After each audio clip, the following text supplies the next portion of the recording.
ಅವ್ನು ಎಷ್ಟು ಗಲಾಟೆ ಮಾಡ್ತಾನೆ, ಅವ್ನಿಗೊಂದು ಫೋನ್ ಕೊಟ್ಟು ಕುಂದಿರ್ಸ ಕಡೆ ಸುಮ್ಮನೆ ಕುತ್ಕೊತಾನೆ. ನಿಮ್ಮನೆಯಲ್ಲೂ ಮಕ್ಕಳಿದ್ದು ಅವ್ರಿಗೂ ಇದೇ ಥರ ಫೋನ್ ಕೊಟ್ಟು ಕೂರಿಸ್ತಾ ಇದ್ದೀರಾ ಅಂದರೆ ಈ ವಿಡಿಯೋನ ನೀವು ಮಿಸ್ ಮಾಡ್ದಂಗೆ ನೋಡಲೇಬೇಕು.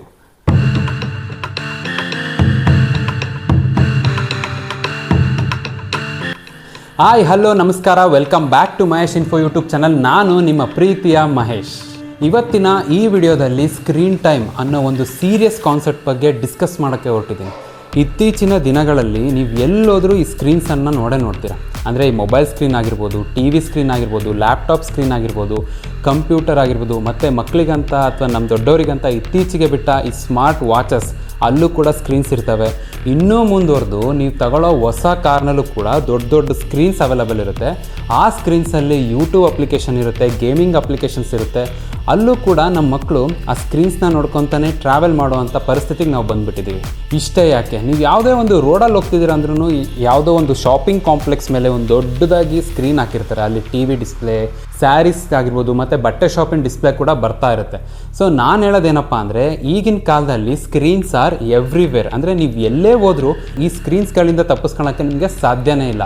ಸೊ ಒಂದಲ್ಲ ಒಂದು ಕಾರಣದಿಂದ ನಾವು ಈ ಸ್ಕ್ರೀನ್ಸ್ನ ನೋಡ್ತಾನೆ ಇರ್ತೀವಿ. ಇನ್ನು ನಮ್ಮ ಮನೆ ವಿಚಾರಕ್ಕೆ ಬರೋದಾದರೆ, ನಮ್ಮ ಮಕ್ಕಳು ಸುಮ್ಮನೆ ಕೂರಲಿ ಅಥವಾ ನಾವು ಹೇಳ್ದಂಗೆ ಕೇಳಲಿ ಅನ್ನೋ ಒಂದೇ ಕಾರಣಕ್ಕೆ ಅವ್ರಿಗೆ ಒಂದು ಮೊಬೈಲ್ ಕೊಡ್ತೀವಿ.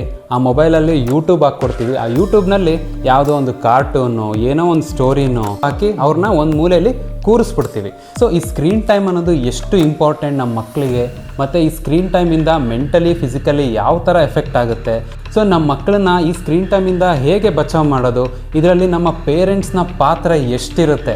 ಸೊ ಈ ಎಲ್ಲ ಮಾಹಿತಿನ ನಾನು ಈ ವಿಡಿಯೋದಲ್ಲಿ ತುಂಬ ಚಿಕ್ಕದಾಗಿ ಮತ್ತು ಇಂಟ್ರೆಸ್ಟಿಂಗಾಗಿ ಹೇಳಕೊಟ್ಟಿದ್ದೀನಿ. ದಯವಿಟ್ಟು ವಿಡಿಯೋನ ಸ್ಕಿಪ್ ಮಾಡದೆ ಕೊನೆವರೆಗೂ ನೋಡಿ. ಇದು ನಿಮಗೂ ಹೆಲ್ಪ್ ಆಗುತ್ತೆ, ಮತ್ತು ನಿಮ್ಮ ಮನೇಲಿ ಮಕ್ಕಳಿದ್ದಾರೆ ಅಂದರೆ ಅವ್ರಿಗೂ ಕೂಡ ಖಂಡಿತ ಹೆಲ್ಪ್ ಆಗುತ್ತೆ ಅಂತ ಹೇಳ್ತಾ ಇವತ್ತಿನ ಈ ವಿಡಿಯೋನ ಸ್ಟಾರ್ಟ್ ಮಾಡೋಣ, ಬನ್ನಿ.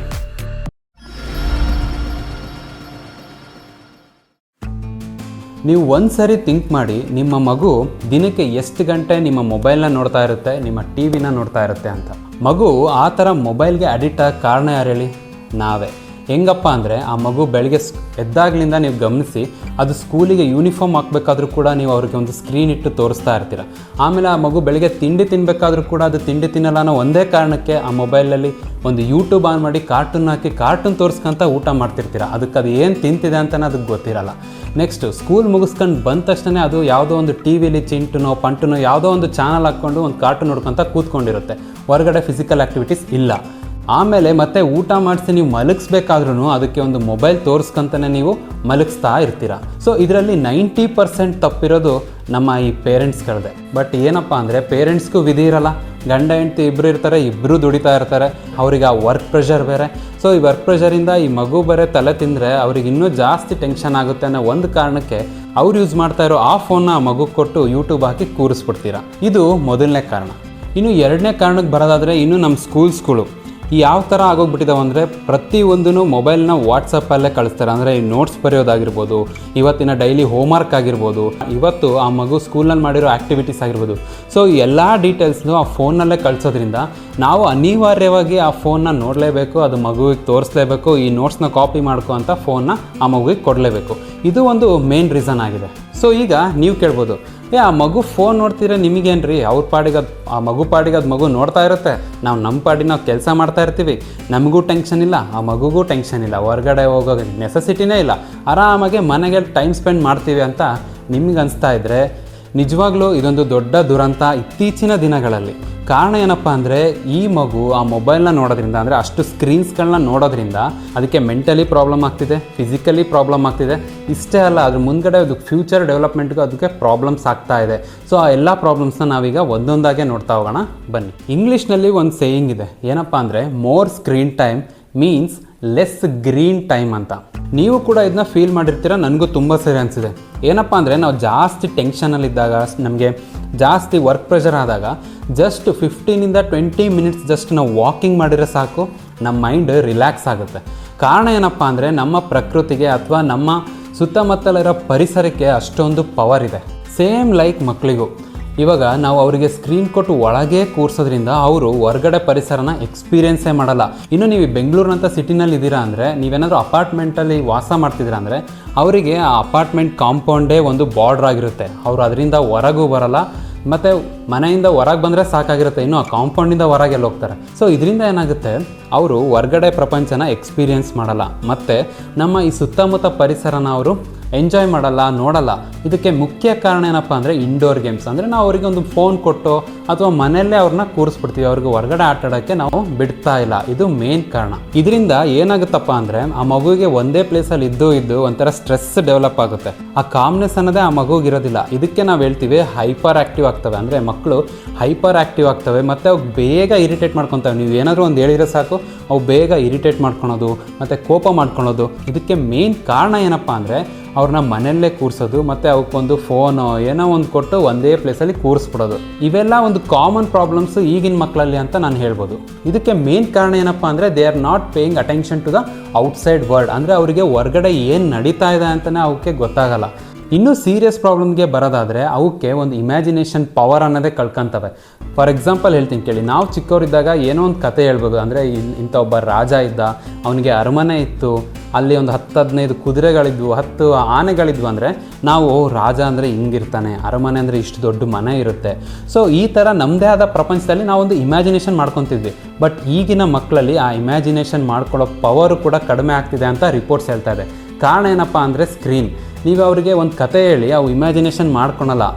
ಅಂದರೆ ನಾವು ನೋಡಿಲ್ಲ ಅದಕ್ಕಂದರೆ ಏನು ಅಂತ ಕೇಳ್ತವೆ. ಸೊ ಅವಾಗ ನಾವೇನು ಮಾಡ್ತೀವಿ, ಮತ್ತೆ ಮೊಬೈಲ್ ತೆಗಿತೀವಿ, ಮತ್ತು ಮೊಬೈಲ್ನಲ್ಲೇ ಆ ರಾಜ, ಅರಮನೆ, ಸೊ ಎಲ್ಲ ನಾವು ಸ್ಕ್ರೀನ್ನಲ್ಲೇ ಮತ್ತೆ ತೋರ್ಸೋಕ್ಕೆ ಸ್ಟಾರ್ಟ್ ಮಾಡ್ತೀವಿ. ಸೊ ಇದರಿಂದ ಏನಾಗುತ್ತಪ್ಪ ಅಂದರೆ ಅವಕ್ಕೆ ಇಮ್ಯಾಜಿನೇಷನ್ ಅನ್ನೋ ಕಾನ್ಸೆಪ್ಟೇ ಕಳ್ಕೊತ ಬರ್ತವೆ. ಆ ಇಮ್ಯಾಜಿನೇಷನ್ ಪವರ್ ಕೂಡ ಅವರಲ್ಲಿ ಕಡಿಮೆ ಆಗ್ತಾ ಇದೆ. ಇದು ಒಂದು ಸೀರಿಯಸ್ ಪ್ರಾಬ್ಲಮ್. ಮತ್ತು ಅವರಲ್ಲಿ ಈಗ ಮೆಮೊರಿ ಪವರ್ ಅಂದರೆ ಈ ನೆನಪಿನ ಶಕ್ತಿ ಅಂತ ಹೇಳ್ತೀವಿ, ಸೊ ಅದರಲ್ಲಿ ಏರುಪೇರಾಗೋದು ಒಂದು ಕಾಮನ್ ಆಗೋಗಿದೆ. ಮತ್ತು ಇನ್ನು ಅವರಿಗೆ 4 ಜನದ ಮಧ್ಯೆ ಯಾವ ಥರ ವರ್ತಿಸ್ಬೇಕು, ಆಮೇಲೆ ಯಾರೋ ಒಬ್ಬರು ಕ್ವಶನ್ ಕೇಳಿದ್ರೆ ಅವ್ರಿಗೆ ಯಾವ ಥರ ರೆಸ್ಪಾನ್ಸ್ ಮಾಡಬೇಕು, ಆಮೇಲೆ ಒಂದು ತುಂಬಿದ ಹಾಲ್ನಲ್ಲಿ ಯಾವ ಥರ ಇರಬೇಕು. ಸೊ ಈ ಎಲ್ಲ ಕ್ವಾಲಿಟೀಸ್ ನಮ್ಮ ಈಗಿನ ಜನ್ರೇಷನ್ ಮಕ್ಕಳಲ್ಲಿ ಕಡಿಮೆ ಆಗ್ತಿರೋದನ್ನ ನೀವು ಕೂಡ ಅಬ್ಸರ್ವ್ ಮಾಡ್ತಿರ್ತೀರ. ಅವರು ಯಾವುದೇ ಒಂದು ಫಂಕ್ಷನಲ್ಲಿ ಕೂತ್ಕೊಂಡ್ರು ಕೂಡ ಆ ಫಂಕ್ಷನ್ನೇ ನೋಡ್ತಿರಲ್ಲ, ಮತ್ತು ಮೊಬೈಲ್ ಇಟ್ಕೊತಾರೆ, ಮೊಬೈಲಲ್ಲಿ ಯಾವುದೋ ಒಂದು ಕಾರ್ಟೂನೋ ಸಾಂಗೋ ಏನೋ ಒಂದು ನೋಡ್ತಾ ಇರ್ತಾರೆ. ಸೊ ಅದಕ್ಕೆ ನನ್ನ ಫ್ರೆಂಡ್ ಒಬ್ಬರು ಹೇಳ್ತಾಯಿದ್ರು, ಅವ್ರ ಅಂಕಲ್ ಮಗ ಯಾರೋ ಒಬ್ಬನಿಗೆ ಈ ಬೆರಳು ಬೆಳೆದೇ ಇಲ್ವಂತೆ, ಅಂದರೆ ಚಿಕ್ಕದಾಗ್ಬಿಟ್ಟಿದೆ ಅಂತ. ಯಾಕೆ ಹೇಳಿ, ಈ ಥರ ಹಿಂಗೆ ಸ್ಕ್ರೋಲ್ ಮಾಡಿ ಮಾಡಿ ಮಾಡಿ ಆ ಬೆರಳು ಬೆಳೆದೇ ಇಲ್ವಂತೆ. ಅದು ಮೇ ಬಿ ಅದು ಜಸ್ಟ್ ಜೋಕಿಗೋಸ್ಕರ ಹೇಳಿರ್ಬೋದು, ಅಂದರೆ ಅವ್ರು ಎಷ್ಟು ಫೋನ್ ನೋಡ್ತಾರೆ ಅನ್ನೋದಕ್ಕೋಸ್ಕರ ಹೇಳಿರ್ಬೋದು. ಬಟ್ ಅದು ನಿಜ ಆಗುತ್ತೆ ಅಂತ ನನಗೆ ಅನ್ನಿಸ್ತಾ ಇದೆ. ಯಾಕಪ್ಪ ಅಂದರೆ ಈಗಿನ ಮಕ್ಕಳು ಅಷ್ಟರ ಮಟ್ಟಿಗೆ ನಮಗಿಂತ ಜಾಸ್ತಿ ಈ ಥರ ಸ್ಕ್ರೋಲ್ ಮಾಡ್ತಾನೇ ಇರ್ತಾರೆ. ಸೊ ಇನ್ನೂ ಸೀರಿಯಸ್ ಪ್ರಾಬ್ಲಮ್ಸ್ ಏನಪ್ಪ ಅಂದರೆ ಆ ಸ್ಕ್ರೀನ್, ಅಂದರೆ ಅವ್ರು ನೋಡ್ತಾ ಇರೋ ಆ ಕಾರ್ಟೂನಲ್ಲಿ ಎವ್ರಿ 3 to 5 seconds ಆ ಸ್ಕ್ರೀನ್ ಮೂಮೆಂಟ್ ಆಗ್ತಾ ಇರುತ್ತೆ. ಸೊ ಇದರಿಂದ ಏನಾಗುತ್ತೆ, ಅವರಿಗೆ ಲ್ಯಾಕ್ ಆಫ್ ಇಂಟ್ರೆಸ್ಟ್, ಅಂದರೆ ಲ್ಯಾಕ್ ಆಫ್ ಫೋಕಸ್, ಯಾವುದೇ ಒಂದು ವಿಷಯದ ಮೇಲೆ ಒಂದು ಕಾನ್ಸಂಟ್ರೇಷನ್ ಪವರ್ ಆಗಲಿ ಅಥವಾ ಫೋಕಸ್ ಮಾಡೋದಾಗಲಿ ಅದನ್ನು ನಮ್ಮ ಮಕ್ಕಳು ಕಳ್ಕೊತಾ ಇದ್ದಾರೆ. ನಾವೇ ಆಗಲಿ, ಈಗ ಮುಂಚೆ ಎಲ್ಲ ಅರ್ಧ ಗಂಟೆ 3/4 ಗಂಟೆ ಇರೋ ಯೂಟ್ಯೂಬ್ ವಿಡಿಯೋನ ಶಾಂತಿಯಿಂದ ಕೂತ್ಕೊಂಡು ನೋಡ್ತಾ ಇದ್ವಿ.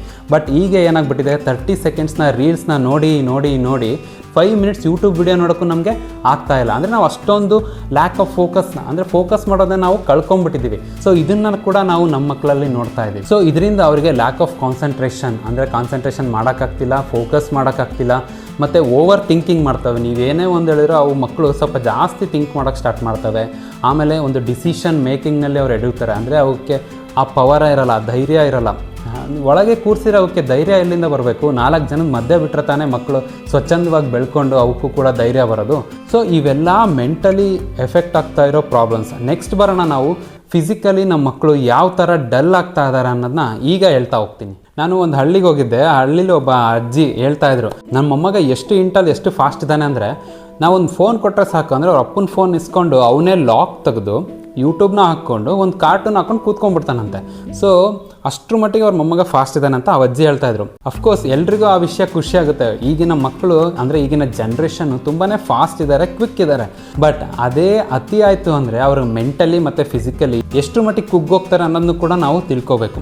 ಸೊ ಈಗ ಬರೋಣ ಫಿಸಿಕಲ್ ಪ್ರಾಬ್ಲಮ್ಸ್ಗೆ. ಸೊ ನಮ್ಮ ಮಕ್ಕಳು ಕಂಟಿನ್ಯೂಷನ್ ಆಗಿ ಟಿವಿನ ಅಥವಾ ಮೊಬೈಲ್ ಸ್ಕ್ರೀನ್ಸ್ನ ಕುತ್ಕೊಂಡು ನೋಡೋದ್ರಿಂದ ಅವರಿಗೆ ಹೈ ಪೇನ್ ನಾರ್ಮಲಾಗಿ ಬರುತ್ತೆ. ಆಮೇಲೆ ಹೆಡ್ಏಕ್ ಹೆಡ್ಡೇಕ್ ಅಂತೂ ಇತ್ತೀಚಿನ ಮಕ್ಕಳುಗಳಲ್ಲಿ ನಾವು ನೋಡ್ತಾ ಇದ್ವಿ, ಅವ್ರಿಗೆ ಇಷ್ಟಿಷ್ಟಪ್ಪ ಲೆನ್ಸ್ ಹಾಕೋ ಪರಿಸ್ಥಿತಿ ಕೂಡ ಬಂದಿದ್ದೀವಿ. ಮತ್ತು ಅವರು ಪುವರ್ ಪೋಸ್ಚರ್ ಅಂದರೆ ಯಾವುದೋ ರೀತಿ ಈ ಥರ ಕುತ್ಕೊಂಡು ನೋಡೋದು, ಈ ಥರ ಮಲ್ಕೊಂಡು ನೋಡೋದು ಮಾಡೋದ್ರಿಂದ ಅವರಿಗೆ ಬೆನ್ನೋವು, ಆಮೇಲೆ ನೆಕ್ ನೋವು, ಅದು ಕೂಡ ಈಗಿನ ಮಕ್ಕಳಲ್ಲಿ ಕಾಮನ್ ಆಗಿ ಕಾಣಿಸ್ತಾ ಇರೋ ಪ್ರಾಬ್ಲಮ್ಸ್. ಇಂಗ್ಲೀಷ್ನಲ್ಲಿ ಇನ್ನೊಂದು ಸೇಯಿಂಗ್ ಇದೆ, more screen time means less dream time ಅಂತ. ಅಂದರೆ ಇದರಿಂದ ಆ ಮಕ್ಕಳಿನ ನಿದ್ದೆ ಮೇಲೂ ಕೂಡ ಪ್ರಭಾವ ಬೀರ್ತಾ ಇದೆ. ಇವಾಗ ನೀವೇ ಎಕ್ಸ್ಪೀರಿಯೆನ್ಸ್ ಮಾಡಿರ್ತೀರ, ನೀವು ಜಾಸ್ತಿ ಹೊತ್ತು ಮೊಬೈಲ್ ನೋಡಿನೋ ಅಥವಾ ರೀಲ್ಸ್ ನೋಡಿನೋ ಹಂಗೆ ಮಲ್ಕೊಂಡಾಗ ನಿಮಗೆ ಸ್ಲೀಪ್ ಅಂದರೆ ಡೀಪ್ ಸ್ಲೀಪಿಗೆ ಹೋಗೋಕ್ಕೆ ಕಷ್ಟ ಆಗುತ್ತೆ. ಒಂಥರ ಮೈಂಡಲ್ಲಿ ಏನೋ ಒಂದು ಓಡ್ತಾ ಇರುತ್ತೆ. ಸೊ ಆ ಅನ್ಕಂಫರ್ಟಬಿಲಿಟಿನ ನೀವು ಕೂಡ ಎಕ್ಸ್ಪೀರಿಯೆನ್ಸ್ ಮಾಡಿರ್ತೀರ. ಸೇಮ್ ಲೈಕ್ ನಮ್ಮ ಮಕ್ಕಳಲ್ಲೂ ಕೂಡ ಅವು ಊಟ ಮಾಡಬೇಕಾದ್ರೆ ಅಥವಾ ಮಲಗಬೇಕಾದ್ರೆ ಈ ಥರ ರೀಲ್ಸ್ ನೋಡಿಕೊಂಡು, ಮೊಬೈಲ್ ನೋಡಿಕೊಂಡು, ಕಾರ್ಟೂನ್ಸ್ ನೋಡಿಕೊಂಡು ಮಲ್ಕೊಳ್ಳೋದ್ರಿಂದ ಅವು ಕೂಡ ಮಲಗ್ತವೆ, ಬಟ್ ಡೀಪ್ ಸ್ಲೀಪಿಗೆ ಹೋಗೋಕ್ಕೆ ಅವು ಕಷ್ಟಪಡ್ತವೆ. ಸೊ ಇದರಿಂದ ಏನಾಗುತ್ತೆ, ಅವು ಮೆಂಟಲಿ ಡೆವಲಪ್ ಆಗೋಲ್ಲ ಮತ್ತು ಫಿಸಿಕಲಿ ಕೂಡ ಡೆವಲಪ್ ಆಗೋಲ್ಲ. ಆಮೇಲೆ ಅವು ಎದ್ಮೇಲೆ ನೆಕ್ಸ್ಟ್ ಡೇ ಕೂಡ ಅವು ಆ್ಯಕ್ಟಿವ್ ಆಗಿರಲ್ಲ, ಒಂಥರ ಡಲ್ ಇರ್ತವೆ. ಸೊ ಇದು ಒಂದು ಈ ಮೊಬೈಲು ಮತ್ತು ಯೂಟ್ಯೂಬ್ ನೋಡೋದ್ರಿಂದ ಬರೋ ಚಾನ್ಸಸ್ ಇರುತ್ತೆ.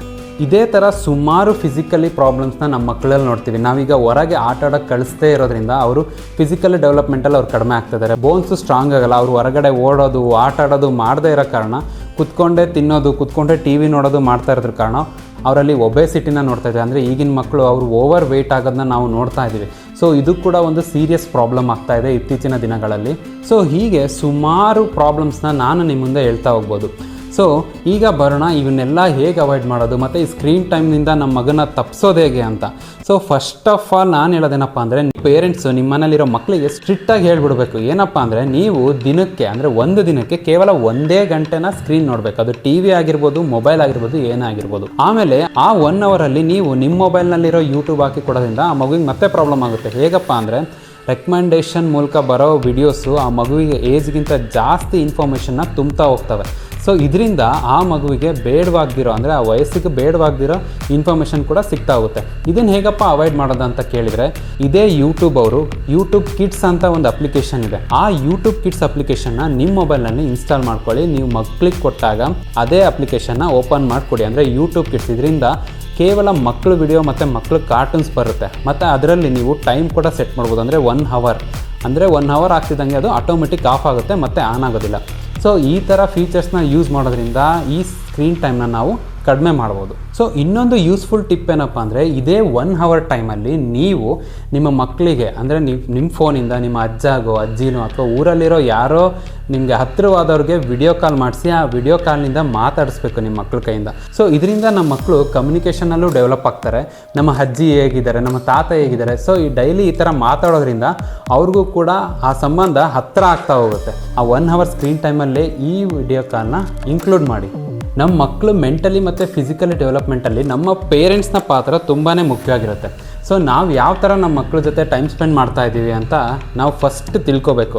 ಅಂದರೆ ಈಗ ಟೈಮ್ ಸಿಕ್ಕಾಗಲೆಲ್ಲ ನಾವು ಮಕ್ಕಳ ಜೊತೆ ಮಾತಾಡೋದಾಗಿರ್ಬೋದು, ಆಮೇಲೆ ಅವ್ರಿಗೆ ಆ್ಯಕ್ಟಿವಿಟೀಸ್ ಮಾಡಿಸೋದಾಗಿರೋದು, ಈ ಥರ ಮಾಡಿಸ್ಬೇಕು. ನೀವು ಆಫೀಸಿಂದ ಬಂದ ತಕ್ಷಣ ನೀವು ರಿಲ್ಯಾಕ್ಸ್ ಆಗೋಕ್ಕೋಸ್ಕರ ಫೋನ್ ಇಟ್ಕೊಂಡು ಕೂತ್ಕೊಂಡ್ರಿ ಅಥವಾ ಏನೋ ಗೇಮ್ ಆಡ್ಕೊತ ಕೂತ್ಕೊಂಡ್ರೆ ಆ ಮಗು ಏನು ಮಾಡಬೇಕು?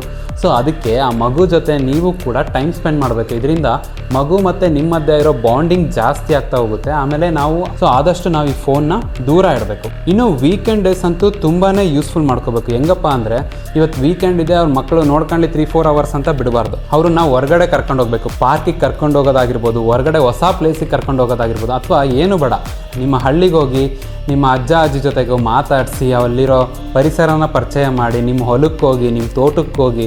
ಸೊ ಇದರಿಂದ ಅವರಿಗೆ ಬೇರೆ ಅಟ್ಮಾಸ್ಫಿಯರೇ ಕ್ರಿಯೇಟ್ ಆಗುತ್ತೆ ಮತ್ತು ಒಂದು ಹೊಸ ಪ್ರಪಂಚನೇ ಅವರು ನೋಡಿ ಅದನ್ನ ಎಕ್ಸ್ಪೀರಿಯೆನ್ಸ್ ಮಾಡ್ತಾರೆ.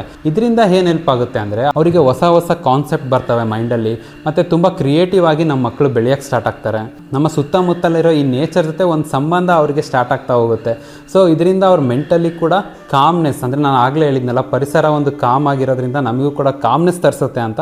ಸೊ ಅದೇ ಥರ ಆ ಮಕ್ಕಳಲ್ಲೂ ಕೂಡ ಕಾಮ್ನೆಸ್ ಡೆವಲಪ್ ಆಗ್ತಾ ಹೋಗುತ್ತೆ. ಬೇಗ ಸಿಟ್ಟಾಗೋದು, ಇರಿಟೇಷನ್ ಆಗೋದು, ಈ ಥರ ಎಲ್ಲ ಫೀಲ್ನ ನಾವು ದೂರ ಮಾಡ್ಬೋದು. ಇನ್ನೂ ಹೇಳೋದಾದರೆ ಜಾತ್ರೆ, ಉತ್ಸವ, ಪೂಜೆ, ಈ ದೇವಸ್ಥಾನಗಳು, ಸೊ ಈ ಎಲ್ಲ ಕಡೆ ಕರ್ಕೊಂಡು ಹೋಗಬೇಕು. 4 ಜನದ ಮಧ್ಯೆ ಹೋದ ತಕ್ಷಣ ನಮ್ಮ ಮಗುವಿಗೆ ಡಸ್ಟ್ ಅಲರ್ಜಿ ಆಗುತ್ತೆ, ವಾಟರ್ ಪಾಯ್ಸನ್ ಆಗುತ್ತೆ, ಫುಡ್ ಪಾಯ್ಸನ್ ಆಗುತ್ತೆ ಅಂತ ನಾವು ಮನೆಯಲ್ಲೇ ಕೂರಿಸಿದ್ರೆ ಆ ಮಗುವಿನಲ್ಲಿ ರೆಸಿಸ್ಟೆನ್ಸ್ ಡೆವಲಪ್ ಆಗೋದಾದರೂ ಹೇಗೆ ಅಲ್ವಾ? ಸೊ ನಾವು ಧೂಳಿದ್ರೂ ಪರವಾಗಿಲ್ಲ, ಅದಕ್ಕೆ ಅಡ್ಜಸ್ಟ್ ಆಗುತ್ತೆ.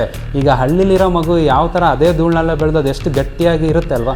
ಸೊ ಅದೇ ಥರ ನಮ್ಮ ಮಕ್ಕಳನ್ನು ಡೆವಲಪ್ ಆಗಬೇಕಂದ್ರೆ ಅವ್ರನ್ನ ಬಿಡಬೇಕು, ಫ್ರೀಡಮ್ ಕೊಡಬೇಕು. ಅವಕ್ಕೆ ಫ್ರೀಡಮ್ಮಾಗಿ ಬೆಳೆಸೋದ್ರಿಂದ ನಿಮ್ಮ ಮಗುವಿಗೆ ಮೆಂಟಲಿ ಅಲ್ಲ ಫಿಸಿಕಲಿ ಕೂಡ ತುಂಬಾ ಹೆಲ್ಪ್ ಇದೆ. 4-6 ಜನ ನೋಡಿ ಅಲ್ಲಿನ ಪರಿಸರದಲ್ಲಿ ಬೆಳೆಯೋದ್ರಿಂದ ಅವಕ್ಕೂ ಒಂದು ಖುಷಿ ಇರುತ್ತೆ, ಮತ್ತು ಅವು ಕಮ್ಯುನಿಕೇಷನ್ ಡೆವಲಪ್ ಆಗಿರ್ಬೋದು, ಮತ್ತು ಬೇರೆ ಬೇರೆ ಪರಿಸರಕ್ಕೆ ಹೊಂದ್ಕೊಳ್ಳುವಂಥ ಮೈಂಡ್ ಸೆಟ್ ಅವ್ರದ್ದಾಗುತ್ತೆ.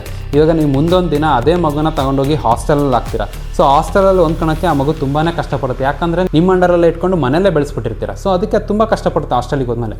ಸೊ ಅದಕ್ಕೆ ಹೇಳೋದು, ಅವಕ್ಕೆ ಬೇರೆ ಬೇರೆ ಪರಿಸರನ ಕೊಟ್ಟಷ್ಟು ಅವು ಬೇರೆ ಬೇರೆ ಜನರಿಗೆ ಆಮೇಲೆ ಬೇರೆ ಬೇರೆ ವಾತಾವರಣಕ್ಕೆ ಹೊಂದ್ಕೊಳ್ಳೋದನ್ನ ಅವು ಕಲ್ತ್ಕೊತಾ ಹೋಗ್ತವೆ. ಸೊ ಬರೀ ಇಷ್ಟೇ ಅಲ್ಲ, ಅವರಿಗೆ ಇನ್ನೂ ಎಕ್ಸ್ಟ್ರಾ ಆ್ಯಕ್ಟಿವಿಟೀಸ್ನ ಕೂಡ ನಾವು ಇಂಟ್ರೊಡ್ಯೂಸ್ ಮಾಡಿಸ್ಬೇಕು. ಹೆಂಗಪ್ಪ ಅಂದರೆ, ನಾವು ವೀಕೆಂಡಲ್ಲಿ ಸ್ವಿಮ್ಮಿಂಗ್ ಕ್ಲಾಸಿಗೆ ಹಾಕೋದಾಗಿರ್ಬೋದು, drawing class, dancing class. So ಈ ಥರ ಅವ್ರ ಟೈಮ್ನ ಬ್ಯುಸಿ ಇಡೋದ್ರ ಮೂಲಕ ಈ ಮೊಬೈಲ್ ಟೈಮ್ನ ನಾವು ದೂರ ಮಾಡ್ಬೋದು. ಆವಾಗ ಅವಕ್ಕೆ ಒಂದು ಕಾಂಪಿಟೇಷನ್ ಅಂದರೆ ಏನಂತ ಅರ್ಥ ಆಗುತ್ತೆ, ಬೇರೆಯವರೆಲ್ಲ ಯಾವ ಥರ ಎಷ್ಟು ಮುಂದೆ ಇದ್ದಾರೆ, ಸೊ ನಾನು ಇದನ್ನು ಮಾಡಬೇಕು, ಕಲಿಬೇಕು ಅನ್ನೋದು ಅವು ಮೈಂಡಲ್ಲೇ ಉಟ್ಕೊಂಡು ನಾನು ಕೂಡ ಅವ್ರ ಥರನೇ ಆಗಬೇಕು, ಡ್ಯಾನ್ಸ್ ಮಾಡಬೇಕು, ಸ್ವಿಮ್ ಮಾಡಬೇಕು. ಸೊ ಈ ಎಲ್ಲ ಕಾನ್ಸೆಪ್ಟು ಆ ಮಕ್ಳಿಗೆ ತುಂಬ್ತಾ ಹೋಗಬೇಕು ನಾವು. ಇದರಿಂದ ಆ ಮಗುವಿನ ಫಿಸಿಕಲಿ ಡೆವಲಪ್ಮೆಂಟ್ ಆಗುತ್ತೆ, ಮೆಂಟಲಿ ಡೆವಲಪ್ಮೆಂಟ್ ಆಗುತ್ತೆ, ಮತ್ತು ಈ ಕಾಂಪಿಟೇಷನ್ ಅನ್ನೋ ಯುಗದಲ್ಲಿ ನಮ್ಮ ಮಗುನೂ ಕೂಡ ಒಂದು ಹೆಜ್ಜೆ ಮುಂದೆ ಇರುತ್ತೆ. ಸೊ ಈ ಥರ ನಾವು ಎಕ್ಸ್ಟ್ರಾ ಕ್ಯಾಟಿಕ್ಯುಲರ್ ಆ್ಯಕ್ಟಿವಿಟೀಸ್ಗೆ ಅವನ್ನ ಇನ್ವಾಲ್ವ್ ಮಾಡೋದ್ರಿಂದ ಈ ನಮ್ಮ ಸ್ಕ್ರೀನ್ ಟೈಮ್ನ ಕೂಡ ನಾವು ಅವಾಯ್ಡ್ ಮಾಡ್ಬೋದು. ಕೊನೆಯದಾಗಿ ನಾನು ಹೇಳೋದೇನಪ್ಪ ಅಂದರೆ, ಆದಷ್ಟು ಈ ಸ್ಕ್ರೀನ್ಸ್ನ ದೂರ ಮಾಡಿ ನಮ್ಮ ಮಕ್ಕಳನ್ನ ಆರೋಗ್ಯಕರ ವಾತಾವರಣದಲ್ಲಿ ಬೆಳೆಸೋಣ ಅನ್ನೋದು ನನ್ನ ಈ ಪೂರ್ತಿ ವಿಡಿಯೋದ ಉದ್ದೇಶ ಆಗಿತ್ತು. ವಿಡಿಯೋ ಇಷ್ಟ ಆಗಿದ್ದರೆ ಲೈಕ್ ಮಾಡಿ ಮತ್ತು ನನ್ನ ಚಾನಲ್ನ ಸಬ್ಸ್ಕ್ರೈಬ್ ಮಾಡಿ.